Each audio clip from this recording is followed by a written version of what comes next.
í stofunni. Já, þið komið hlaupandi inn með látum og þú tekur fjárstýringuna.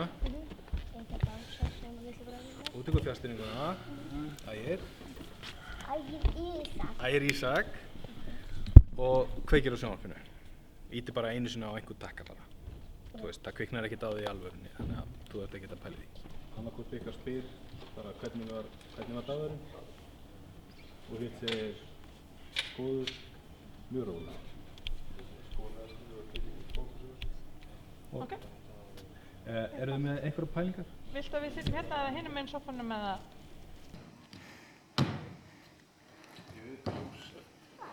Hvernig þú veist ef það er alveg dött fyrir Ægir, þú manst svo bara að kveikja strax, að fara strax í fjárstýringuna og kveikja fyrir kemur inn. Og ég þarf að kannski öskra þess herra. Já, endurlega. Og þú líka? En þannig ég kemur það. Jippi, ég þarf að hafa sjónvarpið! Bara aðeins í betri rödd.